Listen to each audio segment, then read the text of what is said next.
Life Fight with Jermaine Andre is a positive production of RareGem Productions. For previous episodes or to get new episode updates, subscribe to the Life Fight channel hosted on the Inspiration Network of OneRareGem.com. That's OneRaregem.com for the tools you need to take on your life fight.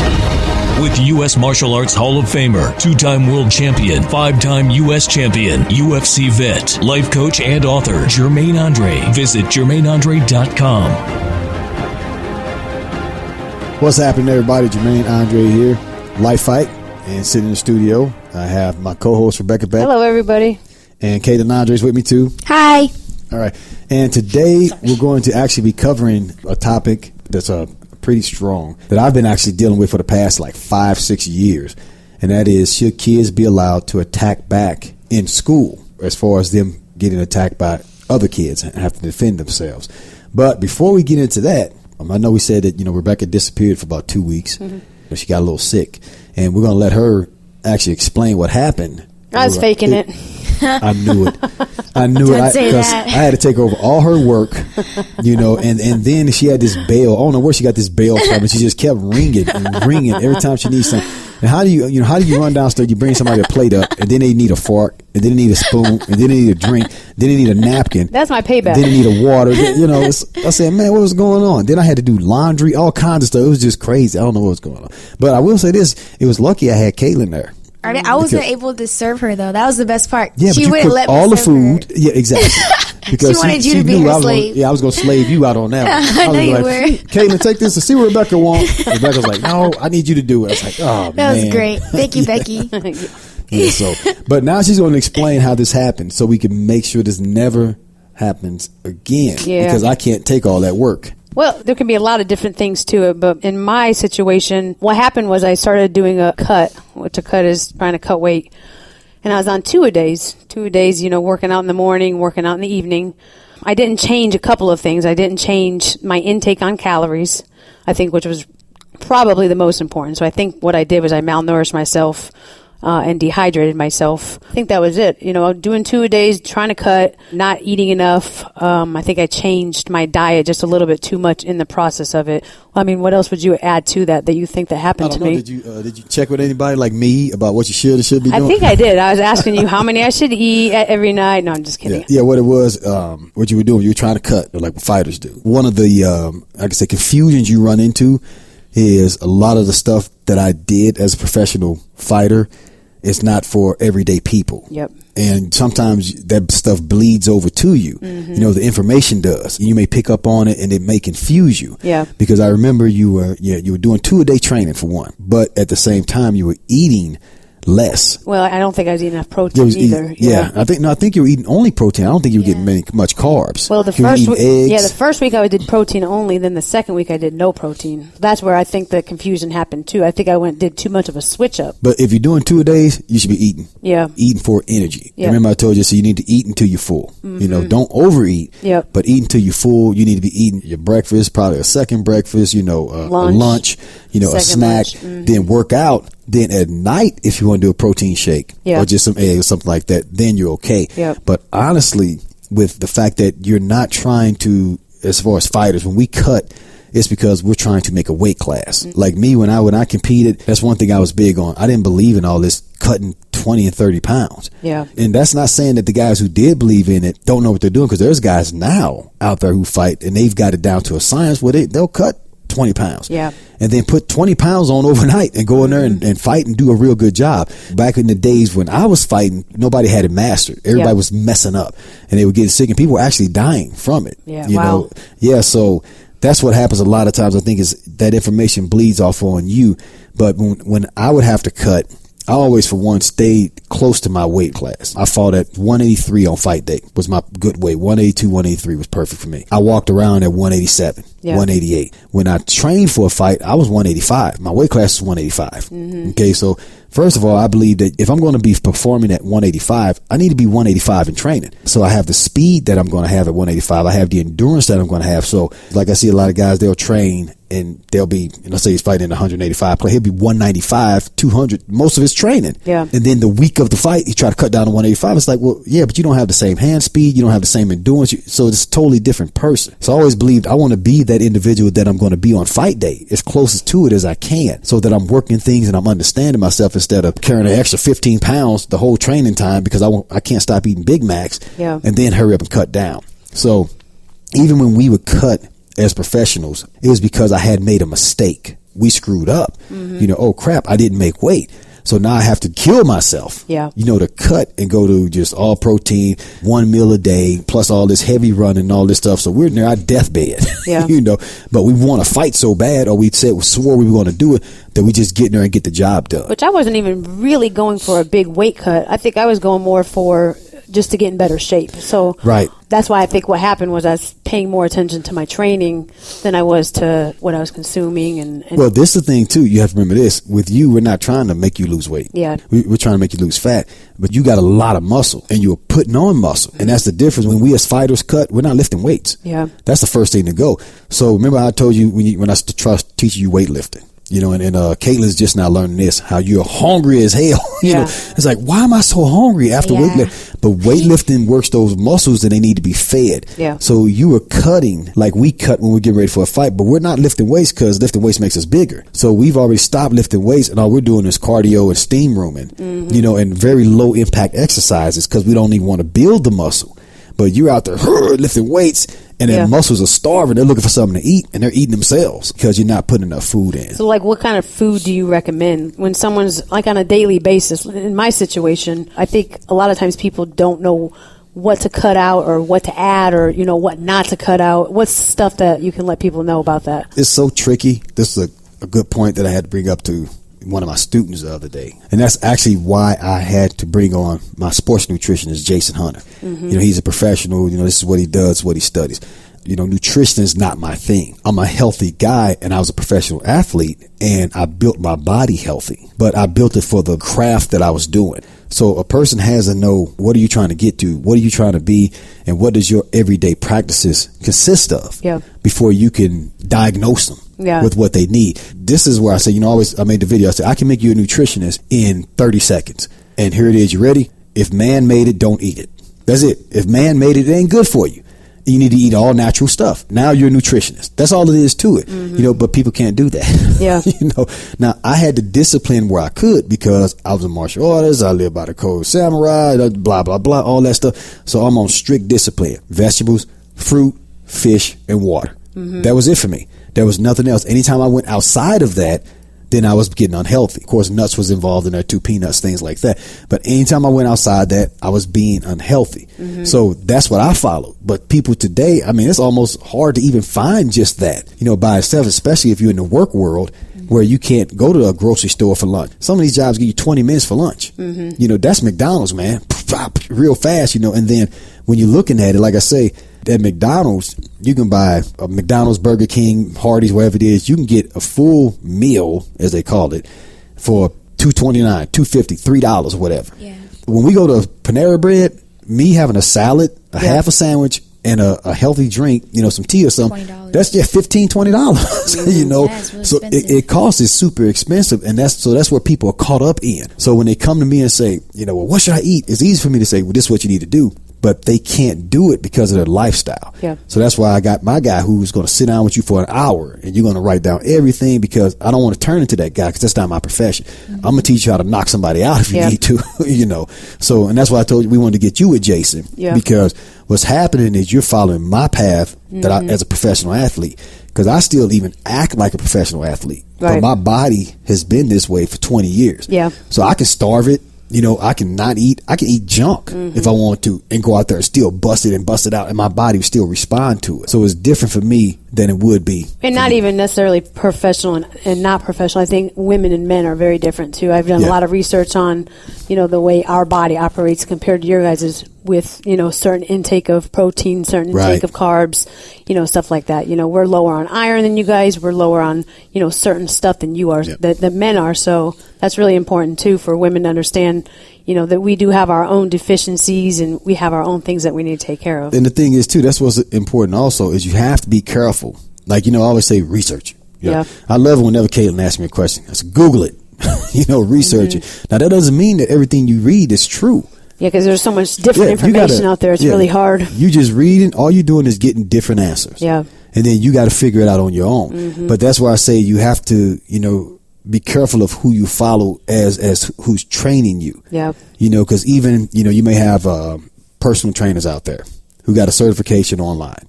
You may have a personal trainer who went to college and got a certification. You may have somebody who's the nutritionist for a wrestling team or a football team. It's all for different reasons. Yeah. The guy who's giving nutrition to the St. Louis Rams shouldn't be giving nutrition to a house mom, who's not trying to be a saint, unless he's trained in giving nutrition to somebody like that, which that's where my guy Jason comes in. Yep. He's an expert for that. I'm an expert at nutrition for if you want to be a professional athlete, you want to be a fighter, you want to get all the most out of power out of your body, and you're on this dedicated mission. Look, what do you mean, man? Just quit eating junk. You're on a mission. You got something more important coming. You don't get your head knocked off if you don't quit it. And that's what motivated me to do what was right. Right. Well, that's hard for, a house mom or a dude who's in his car, let's say a police officer who has to sit in his car all day for 12 hours driving around, and he rarely even gets to get out the car, call with all this equipment on. He's just trying to eat something to keep him awake. Yeah. It's going to be hard for him to say, I'm just going to have broccoli, tomatoes, raw broccoli, raw tomatoes, and onion every day. It's not going to work. Right. But that's why I say, okay, I got a guy who that's his specialty, is to figure you out. Yeah. My specialty is to show you how to kick somebody's butt. Right. That's when you come to me. And I'm going to show you, as a police officer, this is what you need to do. As an insurance agent, this is what you need to do. As a teen girl, this is what you need to do as far as kicking butt. You know, so that's what happened with you. So, Jason, you got I'm to coming to visit you soon. Yeah, definitely. So you got to the point where you actually, what happened to you, of course, wasn't good, but it happened for a good reason, because now you've advanced. Yeah. Because I figured out a lot about myself. Right, you learn a ton about yourself. And I've even, like I say, with me, I always tell everybody, I'm more of the caveman, food plan. Yeah. You know what I'm saying? I'm the all natural caveman, easy food plan, but easy don't work sometimes. It's got to be complicated. Like, I've never counted a calorie in my life. I have no idea how many grams of protein I need every day. I don't know that crap, because I've never even studied, because my way of working out is I read my body and read myself and read my performance. Right. And that tells me what. But some people don't have time for that. And so it's easier for them to just say, okay, well, you need this many calories a day, and this is where you get it. This is bad calories, this is good calories. Yeah. And they can play a game, but that's not my game. That's Jason's game. Right. So you've advanced out of Jermaine's caveman nutrition fitness area, because I'm not a nutrition fitness guy. I'm a martial artist who's fit and nutritious. Yeah. You know what I'm saying? So that's a part of my store. Now you need the specialist. Yeah. So that's what this point proved, because, you're getting in a different type of shape. And I lost 15 pounds, but I think I lost all my guns too. All my muscles are gone. So when Rebecca returned to the academy, everybody wants to know what she did so they can do it. Yeah, they said, can you put your sickness in a bottle for me? And I was like, what? Well, not only do you lose weight, you get 2 weeks off. Yeah. 2 weeks vacation. Oh, yeah. I don't know if it was a vacation, but. Well, that's the thing. But see, this is the thing. Like I told you, now your fat's gone. So now you do it correctly. We're just going to put the muscle back on. Except for now, blow up in a week. Now I'm really hungry because I haven't eaten in 2 weeks. So I might put it all back on. No, just don't be eating Krispy Kreme donuts. I don't eat that anyway. Exactly. So, but then you'll be fine. Yeah. Kaylin, I know you sitting over there staring at the microphone like. Yeah, I know you were telling me something about, because this is funny. We would sit at the dinner table with my dad, and I mentioned about cutting weight and how we used to cut weights back when I wrestled, and you started getting interested in it. You asked, you're like, well, what do you do? And I noticed that little gleam in your eye, like you would get ready to steal information, and go sneak off in the bathroom and do it, right then and there. Maybe. And then I finally got to the point of that they banned weight cutting in like high school and college wrestling. Wow. Because kids were dying from it and ended up in the hospital. You can die from this. It's malnourishment, dehydration is the worst thing in the world. And so they actually were saying, hey, they were going against your bone density, your muscle mass, and all that, saying you can only get to this percentage of body fat. You get below this percentage of body fat, you can't wrestle. And so that's what they started doing. And when I said that, you were like, I was just getting ready to start doing what you were saying. Yeah, you were asking me, you were like, well, what do you do? I said, well, I cut all my meals in half and this and that. You're like, well, what do you mean? What's half? About the size of your feet? So you were really getting into it. I'm like, why the heck she asking me all these questions? So how do they monitor it then? Like wrestling coaches or coaches, they're saying you can't get to a certain point. How do you just take a body fat percentage?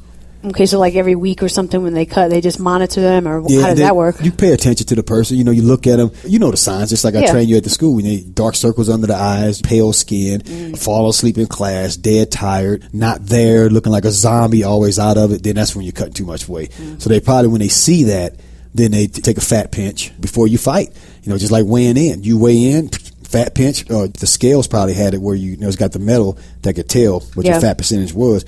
And if you're below that percentage, you're out of there. Well, and you had mentioned earlier, truthfully, athletes, I don't understand why they don't stay at a weight that they're supposed to be at, if a walk-around weight.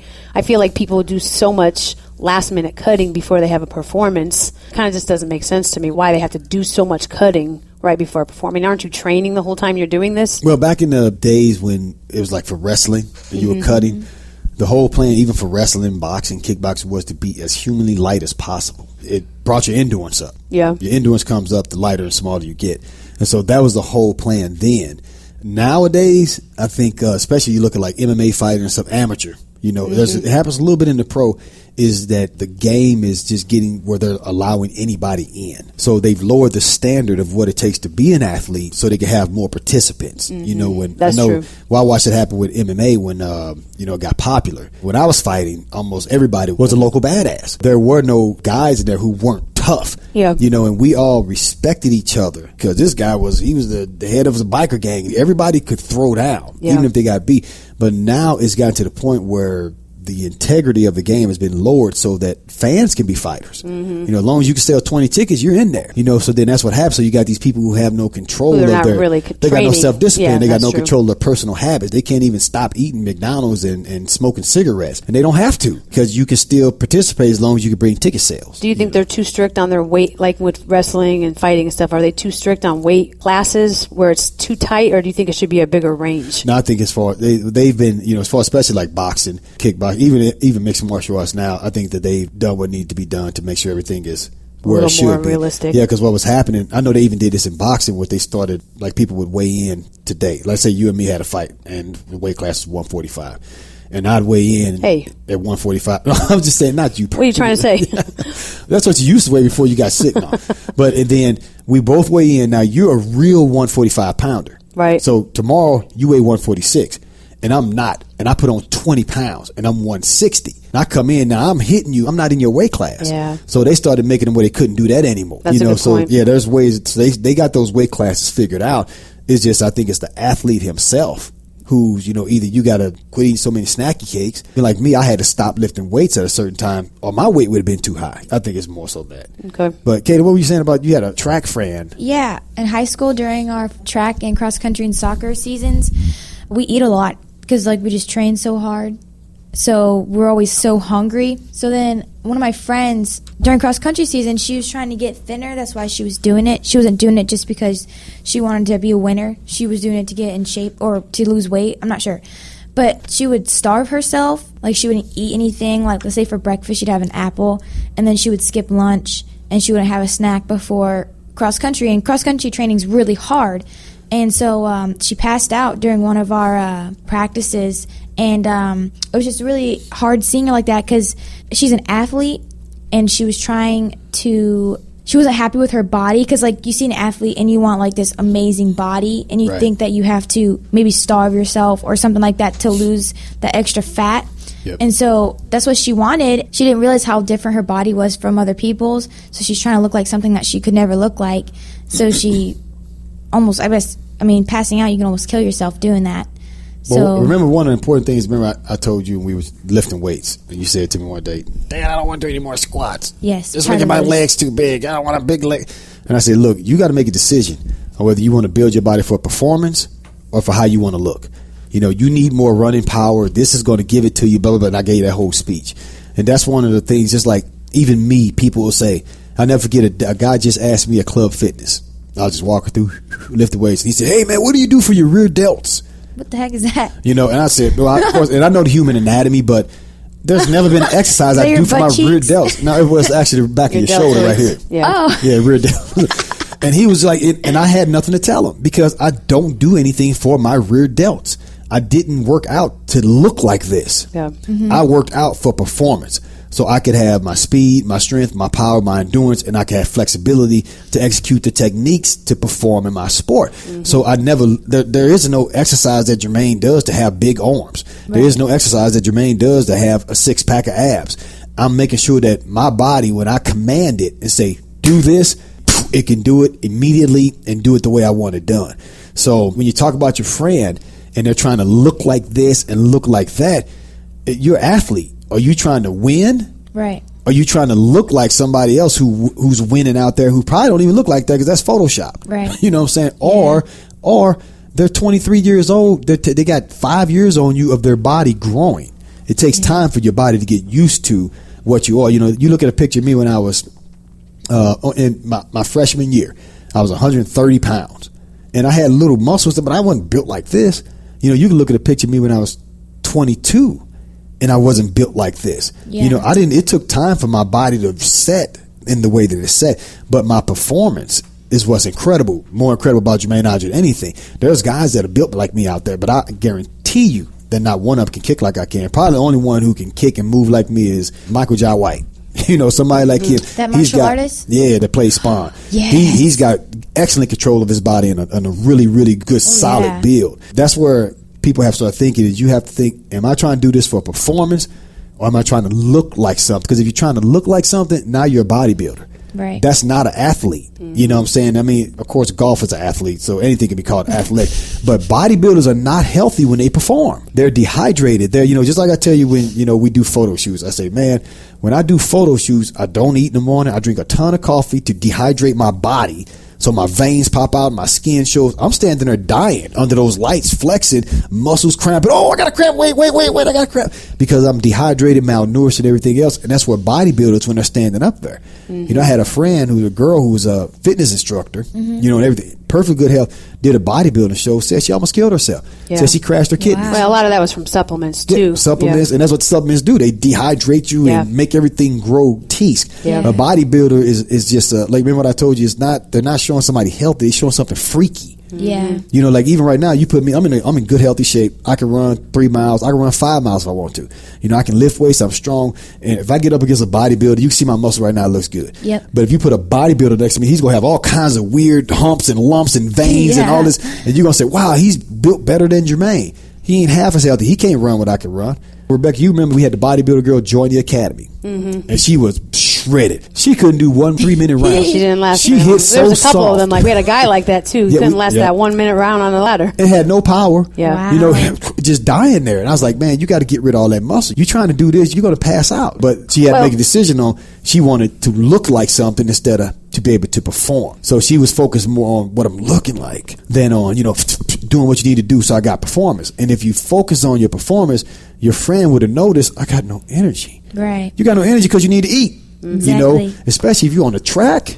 Running track is hard. That's a workout. So if you're out there struggling, you know, you should be feeling good. Of course, you're going to get tired, but you should feel good doing your craft. Right. If you're not feeling good, you're feeling like you're about to pass out because you're trying to look like say somebody in a magazine who's Photoshopped, then that's where you're messing up. Well, it goes back to this too, especially like when you were talking about the guy who came up to you. You get a lot of people who just randomly come up and ask you, you know, hey, how did this happen? How did this happen? It goes back to still having that mentor, that trainer, that person, you know, because it's not just a simple answer. And that's why you can't answer people a lot because it isn't just one thing. You know, it's not just saying, this is what I did. You know, it's sitting down with somebody, you know, like you said, a nutritionist, a trainer, and having that person that you listen to at all time, that you follow at all time, that you have more of a guideline with than just basic random questions. Yeah, you got to let them in your life. Yeah. And they have to, you know, like I tell you all the time, anytime you run into a trainer or who say, oh, it's this way, it's that way, you don't even want to deal with it. Yeah. Because you have to get to know each individual. Yeah. Just like when I deal with fighters, the biggest part of dealing with a fighter is his home life. What's going on at home? Yeah. You know, what's going on outside the gym? Because you spend 2 hours with me, probably 3-4 times a week, and everything else that has more of an impact on your life than what you're doing here. You know, if you can't get along with your girlfriend, you're about to knock her brains out one day. everything I'm teaching you is just going to help you to knock her head off. Yeah. So we need to focus on calming you down and meditating your decision making, things like that, before we can even focus on you cleaning up your jab and your cross. We need to sit down and you need to come up with some basic answers though for people. Sometimes you still have to give them some kind of answer. Well, I always got an answer because they're not always, they don't always understand the complete professional side of it, or being a complete athlete. So well, remember, I do have basic answers for as far as that goes for eating. It's in my ice book. Yeah, no. So you can Google it. Yeah, well, Google it for one. But if you want the answer from me, it's in my ice book. Yeah. I have a cut program in there. That's and true. Your body like that book. In my body like that books, yeah, all that stuff it is in there. But it's still people understanding. You may not be able to follow my lead totally because unless you're using my same frame of mindset that I used back then, you can't have. Like I said, my main mindset was that I was on a mission, a strict mission that kept me dedicated where I could do caveman eating. Yep. If you can't do caveman eating, then maybe you got to talk to a nutritionist who's going to give you something that's going to taste better than raw broccoli and raw tomatoes in a Ziploc bag. Yeah, they have a lot of good programs out there now that that design really good meal plans for families and for people who live by themselves. And all. There's a lot of good programs out there. Everybody doesn't have to do caveman eating. Yes, Dad. It's crazy. I was going to bring up something too. The other day, was it Monday? We started the Muay Thai sprawl training at the school. That was so fun. And I explained to everybody about the development of it and how this is developed for modern times. This is developed for you. This is developed, self-defense first, fitness and fun second, and then the competition, if you want to use it for that also. Then we went into the attack back training. And I said, we're also going to do attack back training because this is a new program that I designed to be convenient for the everyday person to use against today's enemy, because every martial art was designed to use, against an enemy in a certain time, and they're mostly, ancient stuff, and they're all one-dimensional. Either stand-up fighting, ground fighting, or throw takedown. They don't cover everything. Right. This covers everything. Plus, it's convenient for you today because everybody don't have time to go to a martial arts school for 2 years to learn self-defense. So this is just a little short 30-day program. Right. So I said, so if I'm putting this out there, you guys have to know it first. As my students. So everybody, okay, cool. So I started showing it. This is how I've taught everything so much that I thought that everybody already knew it. So I'm figuring, okay, I'm just reviewing some stuff. They're going to be a little bored. It's just the beginning of class. And I was showing the wrist grab escape. Yeah, twist. Yeah, we started showing it. And I couldn't believe how many people in there didn't know. Me too. I had a client that I taught. I've been training her for a year and a half. I said, she I never hadn't taught known you that twist. yet. Yeah. So I didn't show you this. Yep. And even one of my main guys, that I train, private training client, who's with me twice a week, who's, the biggest hoorah in there, that I show, and I've taken him through stuff that I've taken nobody through. He didn't even know it. Yeah. But I showed him all the knee down. And what it is, listeners, if somebody grabs you by the wrist, there's a way that you take your shin bone and you put it across their wrist, you drop your body weight, and it makes them let you go. Mm-hmm. Now, of course, I've used this, in training in class. Tell my body goes, grab your heart, let's see if it works. And, that worked. And Caitlin was in there. And, everybody's looking for a partner. So everybody get a partner. And, everybody's looking around. The only person that didn't have a partner was her. So I'm like, yeah. So I went over and I grabbed her. And everybody remember, too, when I grab hard. I've got good control. Yes, you fractured my wrist. I fractured Rebecca's wrist one time, grabbing her hard, in a demonstration. But that's because I grabbed her I did get 20 times in a row. But she got out, so it shows that how really hard I was worked. grabbing that it really worked. But I grabbed Caitlin. Now Caitlin's got this thing where she'll go hard on me. She don't care. You know what I'm saying? Which is good, And she did that move on me. Dude, and it hurt like heck. Yeah. That's good to know. Especially to hurt on me. It sent a shock up my arm. My hand opened up, and I was like, ow. I was like, what did you just do? And she's like, what you told me to do. And I was like, man, that really, really, and I had to shake my hand out, but it really, really worked. And I just want to point that out because that was really good. And she didn't even, I don't know if you did it as hard as you could, but she did it hard. I didn't do it. She did it hard. Right. And she's like, did that work? Yeah. My hand. What are you doing, Dad? It hurt so bad that I didn't want to grab her again with that same arm. Yeah. And of course, I can take pain if I need to and have to, but when I'm instructing a class, I'm not in pain taking mode. Yeah. Everything's just supposed to be nice and smooth and easy, but that was really good to see that this stuff really, really works. Here's how much you weigh? Caitlin, about 117 pounds, against a 200-pound guy. that's grabbing her hard and tight. So I'm curious, and I'm sorry, I'm just going to cut in here, but it's a question since I'm shouting across the room. I thought of you this weekend. I was flipping through channels, and the old version of the Pink Panther was on with Inspector Clouseau. And one of the things that they did was, out of nowhere, they would attack each other. Yeah. And I'm hearing you talk with your daughter. Has there been times someone's watching, television, and you just attacked? Yes. Just to keep her on her game, and maybe speak to that a little bit. Actually, that happens all the time. Like when we walk I do up the that. I do it to her stairs. and Rebecca. I do it. I hide. I try to get them all the time. And even I've got this thing. I put the video up. I actually attack them with pads now. And I catch them off guard and run up to them, and they have to pop, pop, pop. I start hitting the peg. Happened like she was in my office sleep. Oh, that was horrible. And I went in and busted in. And what you gonna do? Pop, start smacking her with the pad. She had to jump up, defend herself. So I'm always grabbing them, trying to push them off balance, trying to scare them, trying to sneak up on them. I always do stuff like that to them. It's kind of fun, too, Yeah, though. and it is. It makes it fun and exciting. Yeah. I mean, we're nothing as good as the Pink Panther than was. They would try to kill each other. Yeah, they would try to murder each other. Yeah. Actually, we had a client. Caitlin was standing in my office door, and I was sitting there talking, and the client walked up behind her and started talking. I mean, and the client got way too close to her. She's like, hey, she was just trying to talk to me. But she didn't realize how close she was to Caitlin, behind Caitlin. And she's like, hey, Master Chief. And Caitlin like, wah! And threw a back fist and stopped it right at her nose.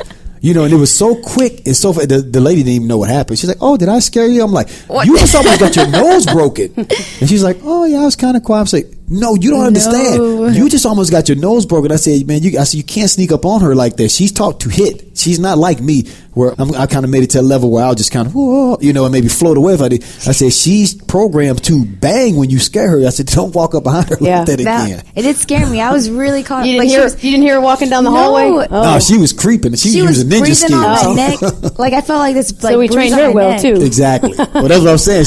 I would applaud her for sneaking up on her. Yeah, because she had tennis shoes on. Usually you hear those creeping, and she just... Yeah. And we were just talking quiet. She glided right up there. She's like, hey, Master Chief. And Kate was like, what? She threw that back fist. But good control on stopping it, on stopping it before it hit it. But it was really good. So, yeah, we do. I stay on them like that. They know through the house, it's bad. If they don't see me, they better be watching out. Because I'm going to come busting out of something, grab a leg and pull them out. I mean, I'm always on top of them. It's important because that shock, that you're going to go through when it truly happens, you really don't know how to practice that. So just slowly, on an everyday use, using it is really important for that reason. Yeah. And that's where the grab escapes come in really good because nobody gets hurt. Yeah. Like using twists, the grab escapes that we use, grabbing and you have to get out like that. Yeah. That comes in real handy. Understand this, ladies especially, when you're practicing, it doesn't mean that because your husband or somebody doesn't get you that it didn't work. Because the truth is, you're really if you really are in a situation, you're going to knee them in the growing area and they're going to go down. So it's still just for practice, so you can't say because I didn't get you, because I didn't get you down, it didn't work. Well, it goes back to what I tell women when I train them in self-defense. I'm not teaching you to wrestle with a man. Yeah, you're not boxing with them. I'm teaching you to destroy someone if you have to. If you're standing in the kitchen and your husband comes in and says, oh, that self-defense crap don't work. Here, let me see you use it on me. And you're cooking and boiling hot water. Your self-defense is to throw the boiling hot water in his face. Situation. So you can't even use it. Mm-hmm. And if your husband is sitting in the car, if I was in the car, you couldn't do nothing. Your thing would be to stick your finger in his eye and then hit him in the groin with a fist. Right. Not to wrestle with him. Yeah. So that's what happens, and a lot of guys do that. Oh, let me see you use it. Grab her in a bear hug. Yeah. But she's not. If you do what you're supposed to do, you take your thumbs and stick them in his eye sockets and he'll let you go. So you can't wrestle with a man. Well, that's not what women's self-defense is about. Well, and the reason I mention is because you do it on us because you're still trained on how to actually, trick us and stuff. But most people at home really shouldn't try that kind of stuff. So, and it's still a point where I know you can hurt me. Yeah. Because you don't do it, and I stop. Right. Once you've made the response. Yeah. Because I do that with Caitlin a lot. I'll throw something at her, and she'll come back with a palm strike at the nose. And say, "Oh, I would have had you, Dad." I said, "Dang, you would have had me." And I stopped there. I don't say, "Oh, see, nothing's working," and then grab her and throw her down the stairs. I understand that if she would have hit me with that palm strike, that would have busted my nose, and that would have watered my eyes, and I would have had to grab my nose. She could have escaped and got away. Right. So the way we're playing is totally different. Right. I'm not trying to defeat you. I'm trying to get you to respond. Properly. Mm-hmm. So, but good question, Bill. Yeah, we do it all the time. Yep. Yep. It was just funny to watch it and think of you guys. I'm like, this is Jermaine at home. Yeah. Yep. It's fun. You have to put a clip of the Pink Panther. One of the scenes, just let them hear it. Oh, yeah. Those guys going through, because they used to tear each other up. Man, you'd be like, whoa, they trying to kill each other. It's pretty fun.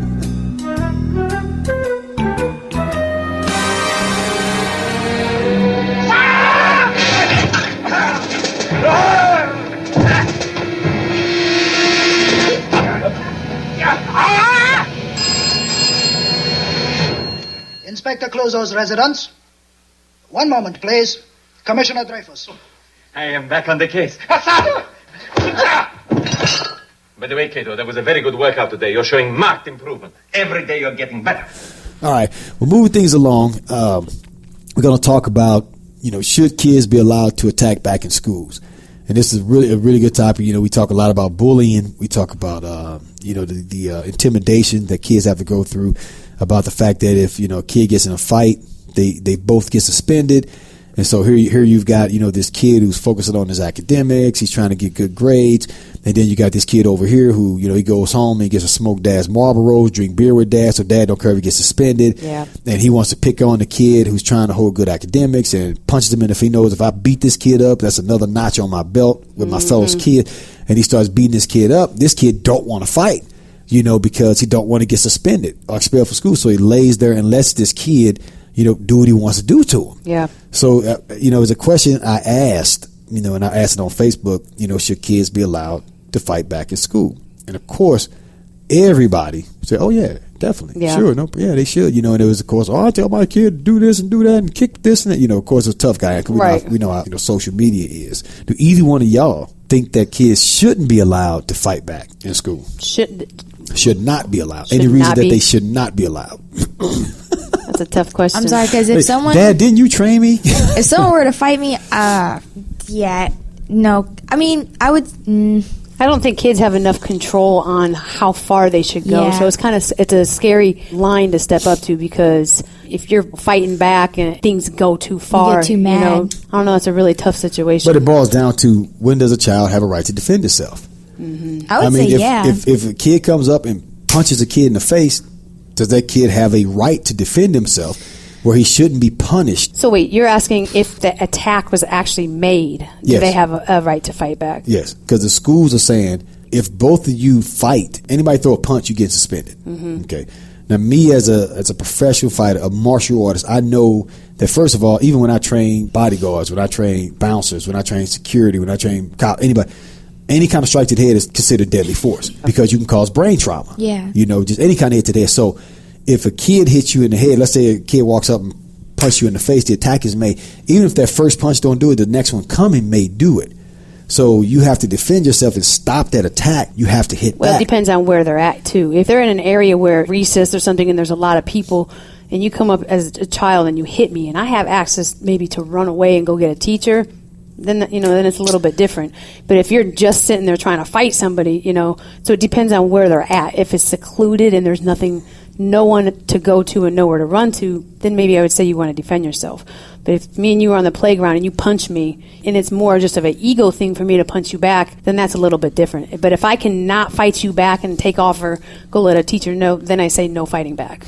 But who makes that decision on if it was an ego thing or if it's self-defense? Yeah, but I'm saying if a kid has access to not fight back and they won't get themselves hurt, then I don't think they should. Okay, we'll describe a situation such as that. Because the truth of the matter, once you get hit, what can follow next? You could get knocked unconscious. You're dizzy.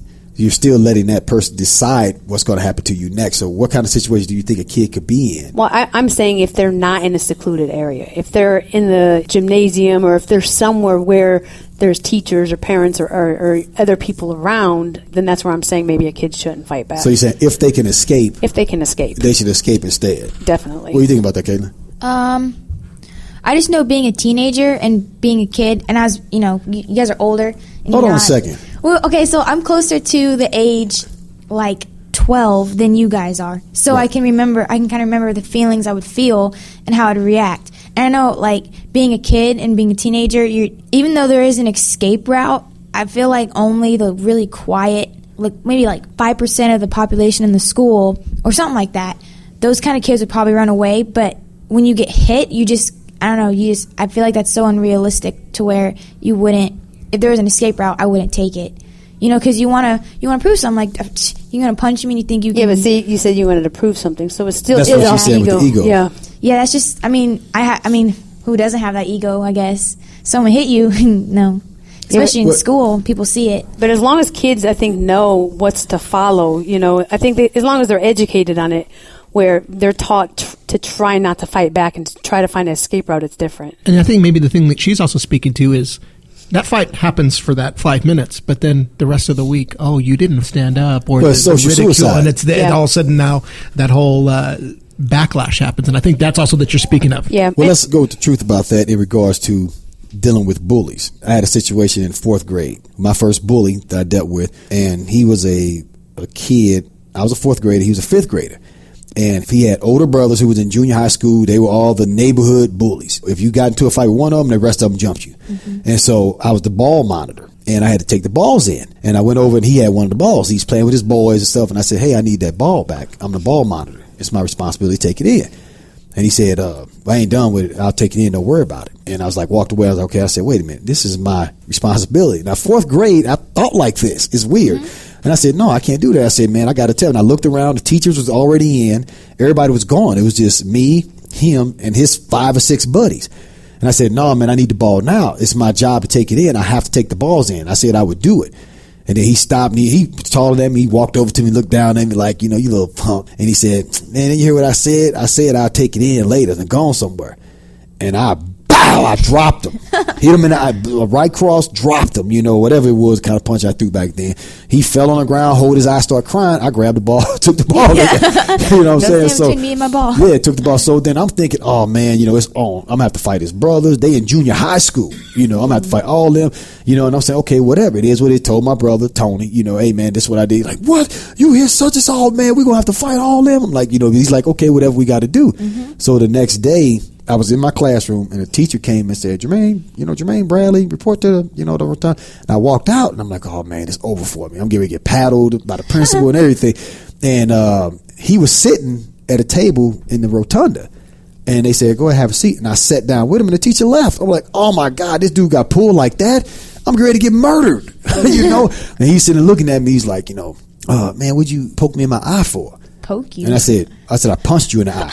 And he said, no, you poked me in the eye. I said, well, first of all, I told you that I was the ball monitor and I had to take the balls in. I told you we had that little argument. And he said, but you didn't have to poke me in the eye. I said, and I thought about it. He was trying to say, I poked him. You know, and I said, no, I'm taking credit for what I did. I said, I punched you in the eye. And if you want to keep it going from there, we could do it again if you want to. And I spoke like that. There's look, and he's like, no, it's cool, man. But I thought we was cool. Why'd you have to hit me? He broke down, you know what I'm saying? So I shut this bully down. Yep. And so from there, now he was cool with me. And then they came that we was out on bikes, and his brothers was there. And they rolled up. Mm-mm. You know, I'm like, oh, here it come. I'm ready to get, I got to fight all these big boys, you know. Yep. And then one of them was like, hey, ain't you that little dude, Jermaine? Oh, you the one that whoop, blah, blah, blah. And they started laughing about it. Yeah, he came home crying, talking about we got poked up. We told him we got punched. You ain't get poked. So even they respected me for it. Yeah. And then now this whole crew became my friends. Plus, it shut down their bullying in the area because now they knew there was one that would stand up to them, and that led everybody else to being able to work. Hey, I'm not going to back down to you. So I feel that you lose that nowadays. Yep, you become weak. And what I see as being an anti-bully organizer is that you've got this large group of bullies and you got a group of victims. And you get a choice. Which team you're going to be on. Mm-hmm. Either you're going to laugh with the bullies when they pick on everybody, or you're going to become one of the victims. And that's what I'm seeing happen, because now you're seeing all the stuff popping up on social media of, 20 kids jumped a kid for being smart. Yeah, wow. 20 kids? They jumped him for being smart. The parents came. Wait, where was this at? In school or? It was a group of girls. And then I think the parents came and they told the parents, we'll whoop y'all too. What and now I've seen several of those happen, and it's actually video of them jumping these kids. So now it's a threat to be smart. But it goes back to... But did the fight happen in the schools or was it outside of schools? I think there was one that happened in the hallways that I saw. And then on the streets, like I think it was outside the school, after school. Yeah. But the main thing is that they're jumping these kids who... You think you better than us. Right. What, you think you better than me because you smart and this and that, and your mommy and daddy can, it's turned into that. The teacher can't be there all the time. And that's why I say, you got these adults, we interject for 1% of these kids' life. Hey, break it up. You hear me? You don't let me catch you.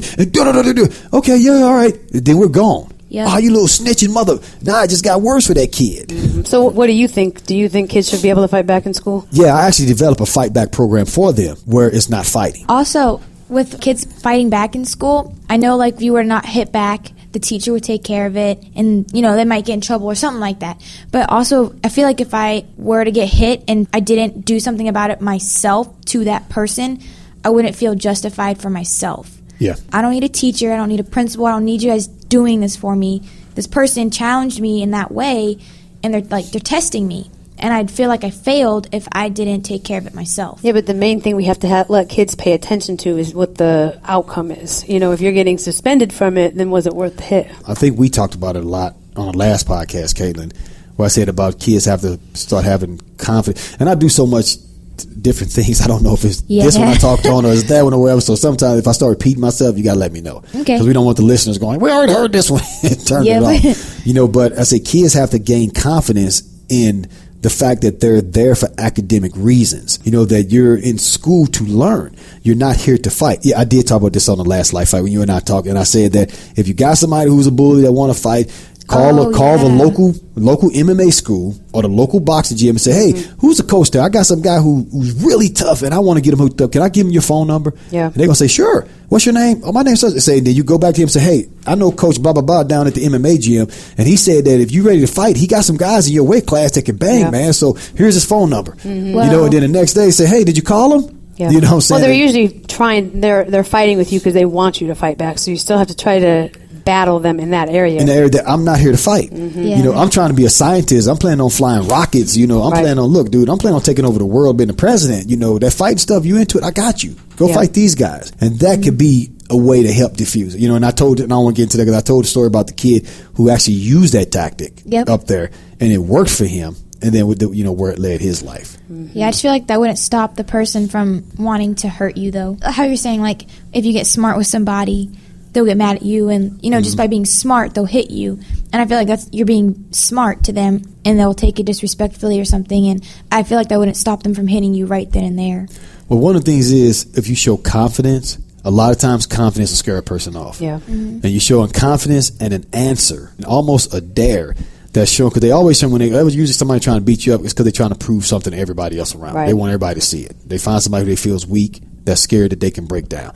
They're probably not going to find you in a back alley and beat you up and not tell somebody something about it. Yeah. They're not going to do. They're trying to prove something. So when you issue a bigger challenge, and they still have to answer to that they're afraid of that, then they don't want to confront you because you're going to reissue that challenge. Say, hold up, okay, so wow, you smack me, one smack. Okay, you beat me up, but what about these guys? Yeah. I told you I'm not a fighter. Of course you're going to beat me up. You want to challenge me in math? I'll beat you in math. So you ain't proving nothing. Right. But what about them? The coach waiting on you. Now so you gave him a whole new thing where he don't even want to deal with you no more. Yeah. Or she don't want to deal with you because you always bringing up that issue. I never said you can't whoop me. So your verbal judo can sometimes be more powerful than the actual physical activity. Right. But I do understand the social suicide, and I feel that back when I was a kid, if they hit you, whoever hit first gets suspended. You have the right to fight back, and that allowed us to, as kids, to shut down bullies. Now kids, the only way you guys have power to shut down bullies is there has become this core of these smart kids, these academic kids. And you don't have to be no genius, just who are saying, this is what we're here for, and what you're doing is retarded.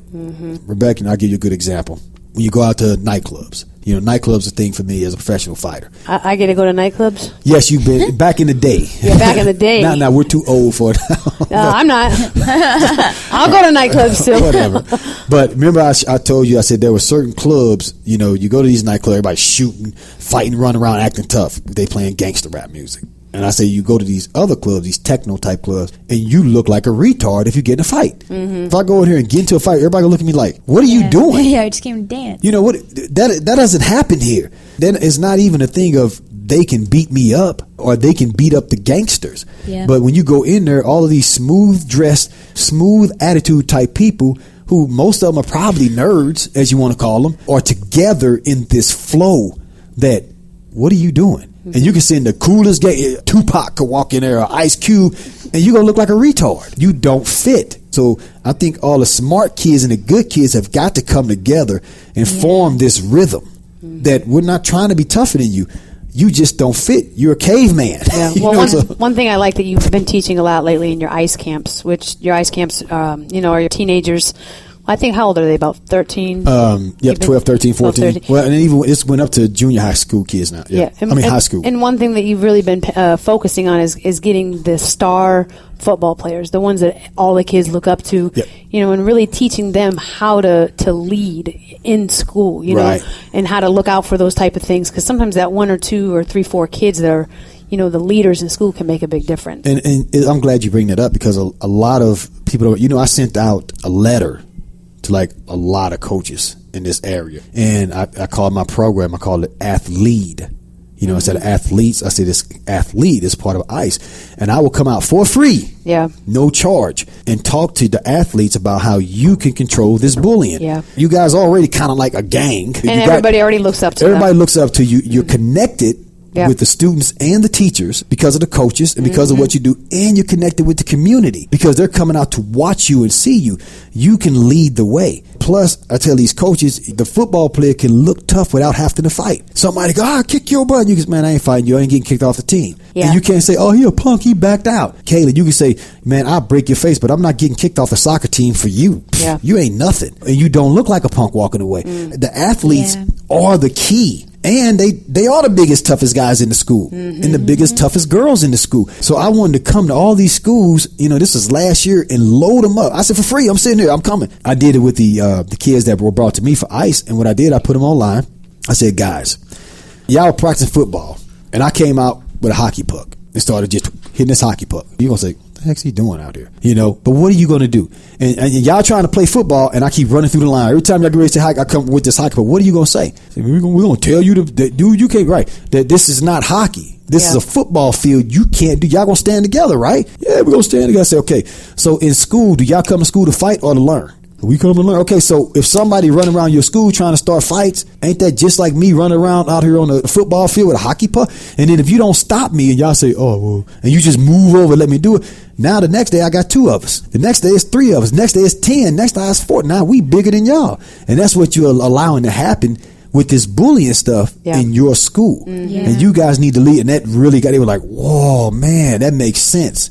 Then I had to talk with them about not being bullies too. Don't use and take advantage of that just because you do have this power and power with the coaches and the staff and the community to mistreat other people, because what's going to happen is that guy you mistreating, that's going to be your accountant. That's the guy who could have saved you on taxes because you don't even know your taxes. Some of y'all, I was an athlete. I wasn't that super smart, but there's nobody I picked on in high school where I can't count on them today. And some of the people that I was in high school with, they're important people, that I can call up on. That man, I remember you, man. Yeah, So as an athlete, you got to hold that part, and it really, really helped those kids. And they are, ain't no bullying going on around those kids. So let's go back to the original question. I'm sure our listeners want to hear your answer. Do you think kids should fight back in school? All right, and this is where it gets complicated. Also, I just want to mention how a lot of kids in high school or schools, they like to see fights because it's who doesn't like action movies? Right. So watching all these action movies, playing all these video games, and you get to see in real life, you're kind of like, what's so bad about it, I watch it at home. They're desensitized. Yeah. Well, and that's why the internet's scary, because it's become, I think, a fad to see people fighting. You get kids who, you almost feel that they're escalating the situation just so they can put it on YouTube. Definitely. So if cell phones come out and if we can get this to happen, I go viral. Yeah. That's what it is. But again, most of that happens outside of school. I think the main topic is in school. No, a lot of that happens in school. Yeah, a lot of those videos, most of them are in school. Oh, wow. Yeah. They have a website called World Star Hip Hop, or just World Star, and it's just a whole bunch of kids fighting, and they rank it from the best fight to the worst, that kind of stuff, and it's ridiculous. But you see a fight at school and you record it, put it on World Star, and everybody can see it, and everybody thinks it's the best thing ever. Yeah, that's a hard battle to fight, and I learned that when I was over at the middle school about dealing with us fighting entertainment and rappers and things like that, and the fact that if you do something really stupid, you can get famous. Yeah. Right. So that's what it's easier to get famous off being an idiot than to put in all the hard work, to get famous off being righteous. Because you got two things. You can have this, here's a fight that happened at a school, or here's this valedictorian kid who is getting ready to get accepted by NASA. What's everybody going to look at? The fight that happened in school. You know what I'm saying? Yeah, so it even takes a special kind of kid to want to be that kid that's getting accepted by NASA. You know, so it's hard, and that's what the world is battling right now. That's what kids are battling. It's hard for kids. That's going to be my new challenge. I'm going to do something stupid and something good every week. I'm going to see how many views I get. That's a good idea. I thought about that, starting a channel called The Stupidest Thing on Facebook, and start just putting it, seeing what would go viral. So, but again, that's where people try to follow a fad. So that's where people start acting stupid sometimes. That's why it's kind of scary. Well, that's what's happening. Yeah, well, that's what's happening. You know, people just they try to get in a fight. So you can't be stupid. You got to stay pure, Jermaine. Oh no, that was just gonna be the name of it. No pink tutus. No. That was just gonna be the name, and I was gonna do something not stupid. Yeah, no, but they were gonna follow the name. Yeah, the stupidest thing. Well, somebody gonna try and steal it now. God dang it! So now I got to do it. Or somebody goes, "Oh, that's a good idea," and they go get it. They gonna get rich. Yep. So let's get back to the question that you keep avoiding. Oh yeah. Do you think kids should fight back in school? And let's get back to the answer I was giving, but I keep getting cut off by Caitlin. I got you. Go ahead. First of all, we have to define fighting. Okay, and fighting back would be throwing fists or whatever. So I understand the school administration's position. You can't tell a kid to fight back, because if some kid pushes Caitlin and then slaps her, and Caitlin say, "Hey, this kid pushed me and slapped me," and I say, "Well, you fight back next time," and I'm the principal, and the kid pushes Caitlin and Caitlin hit the kid with a chair and crack her head up, put her in the hospital and put her in ICU, they're going to say, "What happened?" Caitlin going to say, "Well, Principal Andre told me to fight back." Yeah. Game over for that school. So they can't ever say that because of lawsuits, and that's what happened. These parents are so psychotic in regards to their kid. There's not a parent on the planet who won't admit that their kid is wrong. Yeah. I try to find stuff that Caitlin does wrong because I want to say she's wrong. You know what I'm saying? Just like I said, the only parent in the world who want to see their kid get beat up, in the ring or the cage is me. Yeah, Dad. Because I wanted to learn a lesson. You learn more from losing than you do from winning. But every parent, you can't tell them your kid is a jerk.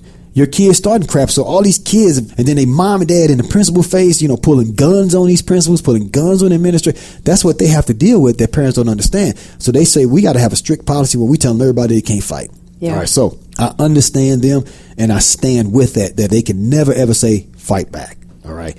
Let's get real. As a parent, am I going to tell my daughter not to fight? Tell Caitlin not to fight back when somebody punches her in the face and just lay there and see if you get your teeth kicked in?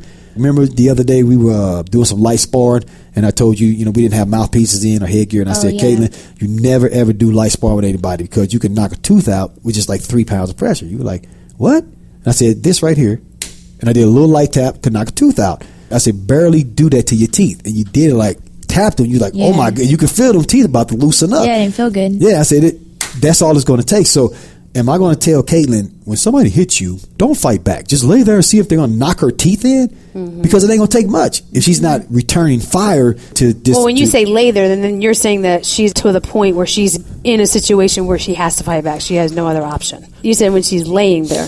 Well, I'm saying if you're on the ground, if she get knocked down or standing there, whatever, where she's just taking hits. Oh, she's taking hits. I'm never going to tell her to just take hits. I got you. Okay. Because kids usually ain't going to hit once. They're going to unload. And if you ain't fighting back, they want this reputation. Yeah. Everybody watching, they want to knock you out. Right. That's what they want. I knock somebody out. So it's going to get harder and harder while she's laying there covering up, maybe getting a broken rib, getting kicked. Maybe their friend's going to jump in and start helping. So that's why I had to say, okay, I understand the school's position, but as a parent and one of these parents who get mad and come up with their gun saying why my daughter didn't get protected because she's missing half her teeth, I'm trying to understand from both sides. So I say they have to have something to protect themselves with. So first of all, they have to be able to block and cover and attack. So that's when I created what's called Andre's Modern Defense for kids, where I said they are not fighting back. And it's just where they're blocking, covering, and they know takedowns and restraints, where they can subdue the other kid until a teacher can get there to help. Yeah. Which, it goes to the point again, they have fights happen, and it'd be 10 minutes long before a teacher makes it there. And then the teacher makes it there, and the teacher's half the size of the two kids fighting. So what's the teacher supposed to do? Plus, it's against the law for the teacher to put their hands on them. We have a security guard for that. Yeah, but your school is, I don't know how many acres long, and the security guard on the other side of the school. So these teachers standing there not even supposed to touch these kids while they're sitting there getting this kid who ain't supposed to fight back because he only gets suspended, getting his teeth knocked in or getting his retina detached from his eye. Yeah. And that's the kind of stuff that they don't know. I know as a fighter, a 20-pound pressure hit in your temple, now your retina is detached from your eye. You blind in 5 years. Wow. And they don't think about that, So I designed a program where they can block and protect themselves and shut that person down, get a hold of them, get them to the ground, whatever, get control of them where they can hold them and they're not considered as actually fight back. So you actually believe that kind of physical activity should be incorporated in the schools, like as a requirement? I mean, if PE is a requirement, why not have it be a requirement that kids learn how to defend themselves, when it comes to bullying situations. Definitely. And it can be taught, and I did a Facebook thread, we're going to pull stuff off of that too, where I said, do you think martial arts should be taught in schools? Because, a lot of foreign countries do that, and they have to be taught martial arts. And I think definitely for the discipline, the respect, teaching kids to respond properly to authority, teaching teamwork, all those things, it should be incorporated. Because right now in the American school system, how often do kids count on each other to pass? Yeah. There's not one class that exists where if Caitlin doesn't do good, Jermaine, you're not passing. Yeah. Well, I have to, oh crap. Okay, Caitlin, come on over. Let me help you out. That doesn't exist. It's all about you. You your own, get your own thing, step on everybody else. Like your boy, what's his name? Little Smith said, it's all about just getting there and step on whatever it is. And if somebody, all that, that's what it's about. So you're making kids selfish, disrespectful. They don't respect authority anymore. If you do respect authority, that's social suicide. Yeah, disruptive. If I tell you, sit down, Caitlin, and shut up. Don't you act like that again. And you don't talk back to me, the kid's going to eat you alive. Yeah. You know what I'm saying? So we're sending these mixed messages. So I think the martial arts would be great, because even like when I went over to the North County school and I used martial arts to create discipline in them, I never taught them how to hit. They didn't learn anything about hurting somebody. Well, most of it was mental, right? Definitely. Yeah. Yeah, most of it was mental, and the martial art was the reward. And when I taught them twist, just how to get out, the teachers jumped in, and the principals jumped in. They didn't even know it. And this amazed these kids and these girls who couldn't shut up. When I showed them that, and they said, wow, look what I can do, it got their attention. Well, it gave them that sense of confidence to know that I do have that one thing in my back pocket that I can use if I have to defend myself. Right. Which in turn, like you said, they don't pick on the person who has the confidence or that knows that they might be able to do something back. Right. Well, the main thing is it gave them true power. Yep. When you're teaching a kid martial arts, you're giving them something real. And so no matter, what everybody talking in the hallway about this and that and that and this, they know deep inside, I got something that's solid because it works. Like I showed the kids a headlock escape. And it was so funny because I had, a couple kids who were some strong athletes. One of them was bigger than me. And I said, put me in a headlock, try and hold me. And I did the move to him, and it doesn't hurt you. But the next thing you know, I'm on top of you on the ground. And he was like, oh, what the? And that amazed him. So I showed him how to do it. Then the next day in class, when everybody's acting a fool, and I said, online. He got online. He didn't care what everybody. Can't nobody call him a punk because he know I got true power. Somebody grab me, I can do what I want. So I ain't concerned about what you think no more. This dude is empowering me, and his respect level for himself skyrocketed. And that's the same thing that happened with the girls and stuff. So I think martial arts in the school is a necessity nowadays for our kids. Something I like that you do too. I think a lot of times programs and people are always just focusing on the bad kid, the bully, the people who are making the trouble at school. And something that you do a lot is you really focus on the good kids, on empowering them and making them stronger to shut the bullies down. So you're not having to fight both battles. Sometimes it's about picking one side, empowering them, and then it shuts the other side down. Well, it makes them equals. Yeah. That's one of the things it does also, and it brings them together. And that was one of the things I had when the school I was at, I told them, because I was brought in to deal with some high energy kids, some concerned kids. And I said, I want your good kids too. Yeah. Who are the best kids you have here? Because the good kids they would see me in the lunchroom, because I go to the lunchroom, pick the kids up because they would all be clowning in the hallway. So I had to start helping with the escort. And all the good kids say, sir, I want to do this. Yeah, they want the attention. How can I do it? I'm like, right. Well, why am I arming these kids? And this is the one who needs to know. Right. These are the ones who need to be leading the battle. So give me this science genius and this math genius and let me make them a badass. Yeah. Now what do you have? Now you got your true leader. Well, you got your people who can verbally shut things down. Your people who, they're smart. And then if it has come to anything physical, they could use it if they needed to, which they probably never even would, because now they're already intelligent, so they can figure things out. But now they got confidence with the fact that, wow, I was just turning it up at the gym yesterday. I know what I could do to this clown if I want to. He grabbed me in the headlock. I'm going to be on top of him in a second. Yeah. But I don't need to prove that because I got to get this science project done. Yeah, it kind of works like that. But here, I know that I asked on Facebook if people thought that martial arts be taught in the schools, and mostly everybody said yes. And here's a guy that said no. I kind of looked, I was like, no, what the heck? Yeah, but it says no, and only because with it being a requirement, it will end up being taught by some YMCA type instructor that won't put enough emphasis on the discipline and fundamentals. Instead, only half-ass teaching the hits and blocks. Otherwise, absolutely. But yeah, that's a good answer. Yeah, and it shows that he paid attention, because that's the problem you run into when something gets so big. Like this how it goes. If they say, but we want to teach martial arts in schools. We're going to implement this program. Every loser martial artist who's business connected and business smart is going to step up with a program that's going to get certain individuals paid a lot of money to implement them in there. And it's probably going to be bullcrap. Right. And then it's not going to work. And this is the thing. Kids see through bullcrap. They do. They see through it quick. And that's why like parents think that you don't listen to me because he know you full of crap. He know you lying to him. He know what you doing. You sit there telling him not to do this and that and you doing. You think he don't hear you? You think he don't see that? You think he didn't pick up your phone and take a look at it while you were gone? You know.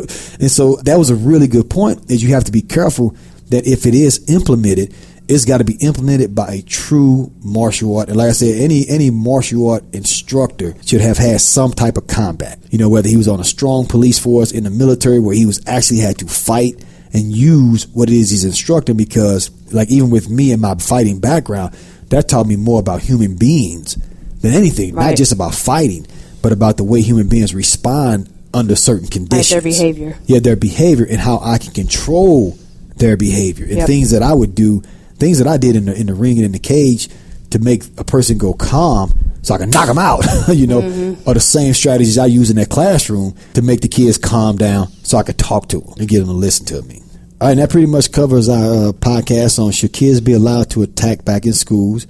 As you can see, my answer is pretty much yes. Yes. You know, with the right mindset and with the right techniques and the right tools. Yeah, they shouldn't have to lay there and see what's going to happen to them, you know, by this aggressive attacking individual that's taking somebody's right to defend themselves. To me, it's a violation of civil rights. That's taking away their life, liberty, and freedom without due process of law. This person has no right to be doing this to them. But that concludes this session. Everybody remember, we're on Stitcher, iTunes, iHeart. Yeah, that's right. iHeartRadio now. Yeah, we're on everything. I don't think there's anything else we can get on, is it? You know, because I know we're on that Spreaker too. So we're all out there, and we'll open up for those reviews. You know, give us those reviews. We're looking for them. You know, we'll be reading some of them on the air. If you want to communicate directly with me, the best place is find me on Facebook, Jermaine Andre. We're getting ready to stream live too. Oh yeah. We're going to be doing some live video streaming. So we'll let you guys know what's going on with that also. That way you can see us sitting here in the studio looking crazy and stuff like that while we're talking about stuff and add a little bit to it. Thanks again for listening, everybody. And it's Jermaine Andre signing off. Rebecca. Take care, everybody. And Caitlin. Bye. All right. Take care. For all things Jermaine Andre, get books, get trained.